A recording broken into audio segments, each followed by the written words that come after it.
প্রত্যেকটা ক্ষেত্রেই আপনি ফিতনা পাবেন। পরিবারের দিকে তাকাবেন, দেখবেন পরিবারের বন্ধনগুলো আগের মতো নাই। প্রচুর ডিভোর্স হচ্ছে, স্বামী স্ত্রীর বিচ্ছেদ প্রচুর বেড়ে গেছে। তারপরে সন্তান সন্ততি আমাদের পরিবারে যারা আছে, দেখবেন এরা বেশিরভাগই দুনিয়াদার হয়ে গেছে, দিনের খুব একটা ফিকির নাই।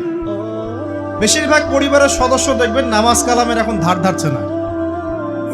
ম্যাক্সিমাম পরিবার থেকে আস্তে আস্তে পর্দাটা কিন্তু শিথিল হয়ে যাচ্ছে।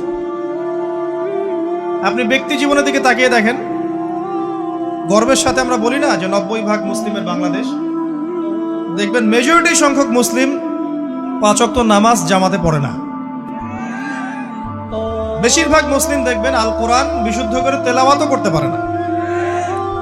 তো এরপরেও আমরা দাবি করি যে আমরা প্রকৃত মুসলিম, জান্নাত আমাদের জন্য অপেক্ষা করছে। আসলে বাস্তবতা এমন নয়। যারা কোরআন আমরা টুকটাক পড়তে জানি, তাদের মধ্যে কত পার্সেন্ট কোরআনের অর্থ বোঝে? এই আল্লাহ পাকের কিতাব আমার হাতে আছে, এই কিতাবের অর্থ কতজন বোঝে? এটা একটা চ্যালেঞ্জ।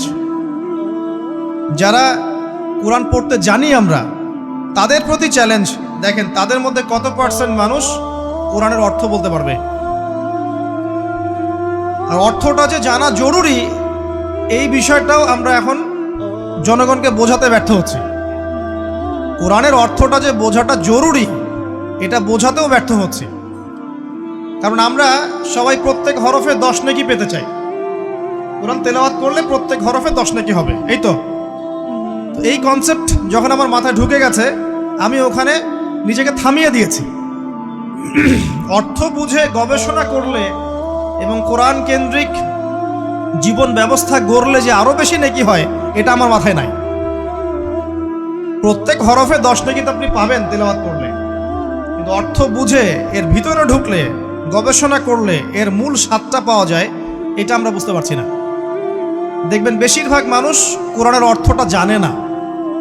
আবার আমরা যারা টুকটাক ভাঙাচুরো অর্থ জানি, তারা আবার দেখবেন কোরআনের সমস্ত আদেশ মেনে চলতে পারছি না এবং কোরআনের সমস্ত নিষেধও বর্জন করতে পারছি না।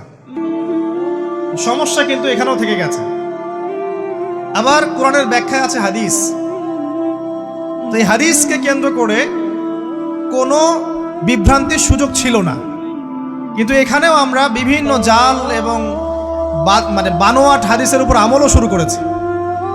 হাদিসের নামে এমন অনেক কিছুই চলছে সমাজে, যেগুলোর সাথে হাদিসের কোনো সম্পর্ক নাই।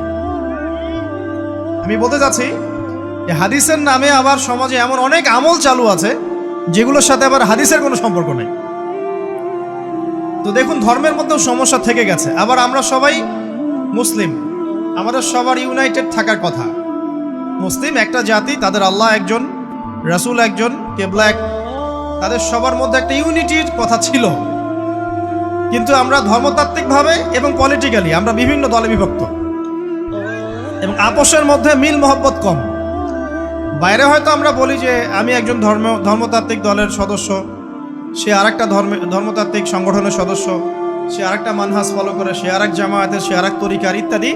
আমরা সবাই এক, যদি আমরা বাইরেই কথাটা বলি, কিন্তু অন্তর থেকে কিন্তু আমাদের এই বিষয়টা আসছে না। আমরা ভিতর থেকেই ঐক্যবদ্ধ হতে পারতাম, তাহলে উম্মার আজকে এই অবস্থা হতো? হতো না। দেখুন, ধর্মকেন্দ্রিক অনেক প্রবলেম থেকে গেছে এখনো। আবার আল্লাহ রাসূল সাল্লাল্লাহু আলাইহি ওয়াসাল্লাম হাদিসের মধ্যে এবং আল্লাহ পাক কোরআনের মধ্যে ধর্ম নিয়ে বাড়াবাড়ি করতে নিষেধ করেছে। ধর্ম নিয়ে বাড়াবাড়ি করো না, তোমরা নিজেদের ধর্ম পালন করো। তা আমরা নিজের ধর্ম যতটা না পালন করি, অন্যের ধর্মের দিকে আঙ্গুলটা তার চেয়ে বেশি তুলি। আমরা আগে নিজের রিলিজিয়নটাকে ঠিক মতো পালন করি, দেখবেন সমাজ ঠিকই পরিবর্তন হয়ে গেছে ইনশাআল্লাহ। তো আমি একটা ধর্ম পালন করি বলে অন্য ধর্মের মানুষের প্রতি বিদ্বেষ পোষণ করতে হবে বা তাদের উপর ঘৃণার মনোভাব প্রকাশ করতে হবে, এটা আল্লাহ পাক শেখান নাই, তার রাসূল শেখান নাই। আল্লাহ এবং তার রাসূল কি শিখিয়েছেন? ইসলামের সত্য বিষয়টাকে আপনি সবার সামনে উপস্থাপন করবেন। যার ইচ্ছা হবে সে কবুল করবে, যার ইচ্ছা হবে সে অস্বীকার করবে। যার যার কবরে শেষে যাবে, যার যার হিসেব শেষে দিবে। চাপিয়ে দেওয়ার সিস্টেমটা ইসলামের মধ্যে নাই। এখন আসেন, পরিবারের আপনাকে ফিতনা কিছু বললাম। অর্থনীতির জীবনে যাবেন, ব্যবসা বাণিজ্যের মধ্যে যান, দেখেন বেশিরভাগ কালোবাজারি করছে, সিন্ডিকেট করছে, মজুদদার মাপে কম দিচ্ছে, জনগণকে ঠকাচ্ছে, করছে না? এগুলো পলিটিক্যাল ফিতনা, এগুলো ইকোনমিক্যাল ফিতনা। তারপরে আপনি আরো দেখবেন ইকোনমিক সেক্টরে রিবা ভর্তি, সুদ রিবা মানে কি? সুদ, রিবা দিয়ে ভর্তি, ঘুষ ছাড়া কাজ হচ্ছে না। ঠিক আছে, অন্যের সম্পদ আত্মসাৎ না করলে আমাদের পেটের ভাত হজম হচ্ছে না। ওই যে দুর্নীতি বলেন, ঘুষ বলেন, রিবা বা সুদ বলেন, হ্যাঁ, তারপরে কালো বাজারি বলেন, কালো টাকা সাদা করার টেন্ডেন্সি বলেন, পাচার বলেন, সবগুলো অর্থনৈতিক ফিতনা। এগুলো হচ্ছে কি? অর্থনৈতিক ফিতনা।